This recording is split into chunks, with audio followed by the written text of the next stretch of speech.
हमारे चैनल पे जितने भी लेटेस्ट वीडियो अपलोड होते हैं उसकी इन्फॉर्मेशन सबसे पहले पाने के लिए हमारे इस यूट्यूब चैनल को सब्सक्राइब करना बिल्कुल भी मत भूलिए और इस बेल के आइकन यानी कि इस घंटे के आइकन पे प्रेस करना बिल्कुल भी मत भूलिए। अगर आप ऐसा करते हैं तो हमारे जितने भी लेटेस्ट वीडियो अपलोड होते हैं उसकी इन्फॉर्मेशन सबसे पहले और फ्री में पा सकते हैं। कमरूनाग झील, हिमाचल प्रदेश, इसमें दबा है अरबों का खजाना।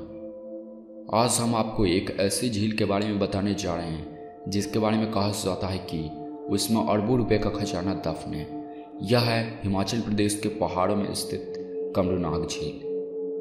पूरे साल में 14 और 15 जून को यानी देसी महीने के हिसाब से ये तारीख और हिमाचली भाषा में साझा गर्मियों के इन 2 दिनों में बाबा कमरूनाग पूरी दुनिया को दर्शन देते हैं। इसलिए लोगों का यहाँ जल सैलाब पहले से ही उमड़ पड़ता है क्योंकि बाबा घाटी के सबसे बड़े देवता है और हर मन्नत पूरी करते हैं।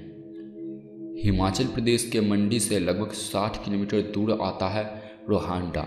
यहीं से पैदल यात्रा शुरू होती है। कठिन पहाड़ चढ़कर घने जंगल से होकर गुजरना पड़ता है। इस तरह लगभग 8 किलोमीटर चलना पड़ता है। मंदिर के पास ही एक झील है जिसे कमरूनाग झील के नाम से जाना जाता है। यहाँ पर लगने वाले मेले में हर साल भक्तों की काफ़ी भीड़ उमड़ पड़ती है और पुरानी मान्यताओं के अनुसार भक्त झील में सोने चांदी के गहनों तथा पैसे डालते हैं। सदियों से चली आ रही इस परंपरा के आधार पर यह माना जाता है कि इस झील के गर्त में अरबों का खजाना दबा पड़ा है। देव कमरूनाग को वर्षा का देव माना जाता है। यह मान्यता के अनुसार भगवान कमरूनाग को सोने चांदी व पैसे चढ़ाने की प्राचीन मान्यता है। यहाँ जून में लगने वाले मेले के दौरान श्रद्धालुओं द्वारा झील में सोने चांदी के गहनों को अर्पित करते हुए देखा जा सकता है। स्थानीय लोगों की माने तो सदियों से चली आ रही इस परंपरा के आधार पर यह माना जाता है कि झील के गर्त में काफी बड़ा खजाना दबा हुआ है। कमरूनाग में लोहड़ी पर भव्य पूजा का आयोजन किया जाता है। कमरूनाग जी का जिक्र महाभारत में भी आता है। इन्हें बब्रुभान जी के नाम से भी जाना जाता है। ये धरती के सबसे शक्तिशाली योद्धा थे लेकिन कृष्ण नीति से हार गए।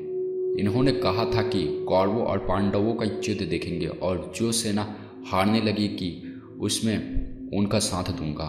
लेकिन भगवान कृष्ण भी डर गए कि इस तरह अगर उन्होंने कौरवों का साथ दे दिया तो पांडव जीत नहीं पाएंगे। कृष्ण जी ने एक शर्त लगाकर इन्हें हरा दिया और बदले में इनका सिर मांग लिया। लेकिन कमरूनाग जी ने एक ख्वाहिश जाहिर की कि वे महाभारत का युद्ध देखेंगे। इसलिए भगवान कृष्ण ने इनके काटे हुए सिर को हिमालय की एक ऊंचे शिखर पर पहुंचा दिया। लेकिन जिस तरफ इनका सिर घूमता वह सेना जीत की ओर बढ़ने लगती। तब भगवान कृष्ण जी ने सिर को एक पत्थर से बांध कर इन्हें पांडवों की तरफ घुमा दिया। इन्हें पानी की दिक्कत न हो इसलिए भीम ने यहाँ अपनी हथेली को गाड़ कर एक झील बना दी। यह भी कहा जाता है कि इस झील में सोना चांदी चढ़ाने से मन्नत पूरी होती है।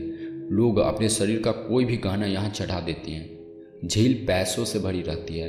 ये सोना चांदी कभी भी झील से निकाला नहीं जाता क्योंकि ये देवताओं का होता है। ये भी मान्यता है कि ये झील सीधे पाताल तक जाती है। इसमें देवताओं का खजाना छिपा है। हर साल जून महीने में 14 और 15 जून को बाबा भक्तों को दर्शन देते हैं। झील घने जंगल में है और इन दिनों के बाद यहाँ कोई भी पुजारी नहीं होता। यहाँ बर्फ भी पड़ जाती है। यहाँ से कोई भी इस खजाने को चुरा नहीं सकता क्योंकि माना जाता है कि कमरूनाग के खामोश प्रहरी इसकी रक्षा करते हैं। एक नाग की तरह दिखने वाला पेड़ इस पहाड़ के चारों ओर है जिसके बारे में कहते हैं कि ये नाग देवता अपने असली रूप में आ जाता है अगर कोई इस झील के खजाने को हाथ भी लगाए।